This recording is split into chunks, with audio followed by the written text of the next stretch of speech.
Baik, terima kasih atas kesempatan yang diberikan kepada saya. Perkenalkan, nama lengkap saya Eva Bareklamen dengan NIM 2314010. Saya dari Prodi Akuntansi. Di sini saya ditugaskan dari mata kuliah Intermediate Accounting untuk memaparkan materi saya tentang kas dan investasi jangka pendek. Yang pertama itu pengertian kas. Kas adalah alat pertukaran dan ukuran nilai yang lazim dan dapat diterima untuk pembayaran kewajiban, pembelian barang dan jasa, serta dapat segera digunakan tanpa mengalami penurunan nilai. Kas juga terdiri dari uang kertas, uang logam, cek yang belum disetorkan, simpanan giro atau biliet, traveler checks, cashier checks, bank draft, dan money order. Poin berikutnya itu tujuan kas dalam akuntansi. Itu ada beberapa tujuan. Yang pertama itu menunjukkan posisi likuiditas perusahaan, mengawasi dan mengendalikan penggunaan dana tunai, menjadi dasar dalam pengambilan keputusan keuangan, menunjukkan arus masuk dan keluar kas, memenuhi kebutuhan pelaporan keuangan. Poin yang berikutnya itu manfaat kas dalam akuntansi. Itu ada 4 manfaat. Yang pertama itu menunjukkan tingkat likuiditas perusahaan. Yang kedua itu menjadi dasar dalam penyusunan laporan keuangan. Yang ketiga membantu dalam pengambilan keputusan manajerial. Yang keempat memudahkan pengendalian dan pengawasan keuangan. Poin yang berikutnya itu pengawasan kas. Pengawasan kas adalah serangkaian prosedur dan kebijakan yang diterapkan untuk memastikan bahwa penerimaan dan pengeluaran kas dicatat secara akurat, aman, serta sesuai dengan prosedur yang telah ditetapkan.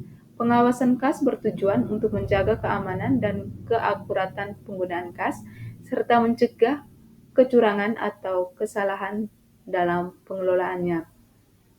Di sini ada 2 penerimaan uang dan pengeluaran uang.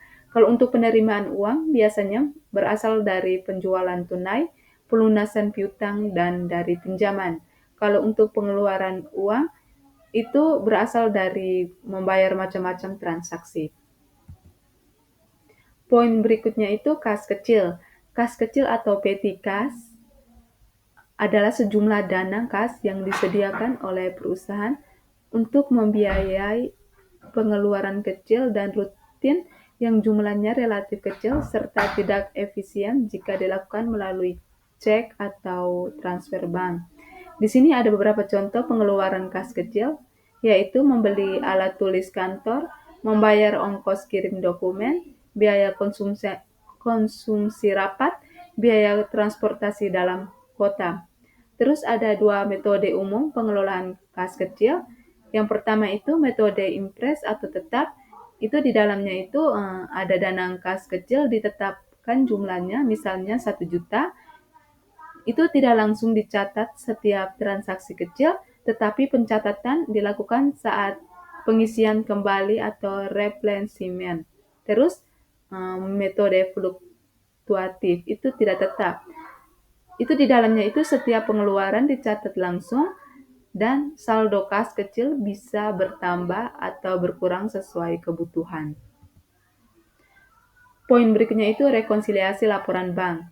Rekonsiliasi bank adalah proses pencocokan antara saldo kas menurut catatan akuntansi perusahaan dengan saldo kas menurut laporan bank atau rekening koran, untuk memastikan bahwa tidak ada perbedaan yang tidak dijelaskan atau kesalahan pencatatan. Poin berikutnya itu rekonsiliasi saldo akhir. Rekonsiliasi saldo akhir adalah proses untuk mencocokkan saldo kas akhir menurut pembukuan perusahaan dengan saldo akhir menurut laporan bank, dengan tujuan memastikan bahwa kedua catatan tersebut benar dan selaras setelah dilakukan penyesuaian atau perbedaan yang wajar.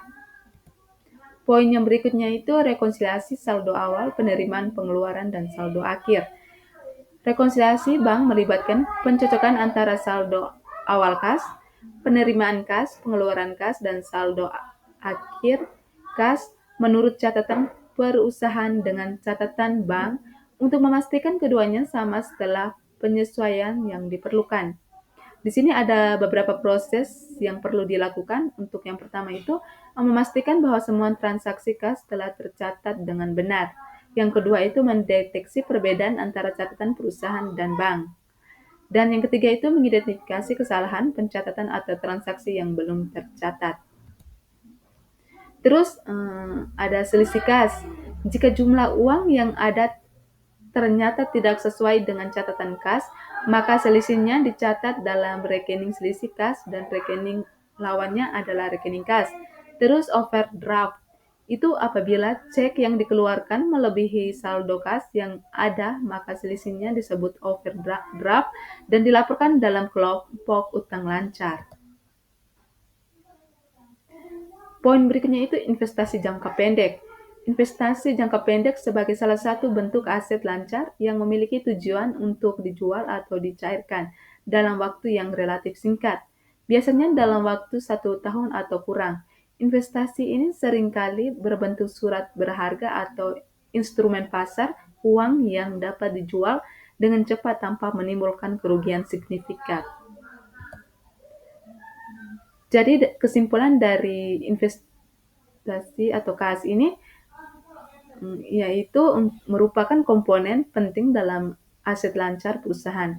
Kas mencakup uang tunai dan setara kas yang siap digunakan untuk memenuhi kebutuhan operasional sehari-hari. Sementara itu, investasi jangka pendek adalah penempatan dana dalam instrumen keuangan yang mudah dicairkan dan bertujuan untuk memperoleh keuntungan dalam waktu singkat atau kurang dari 1 tahun. Demikian presentasi dari saya, sekian dan terima kasih.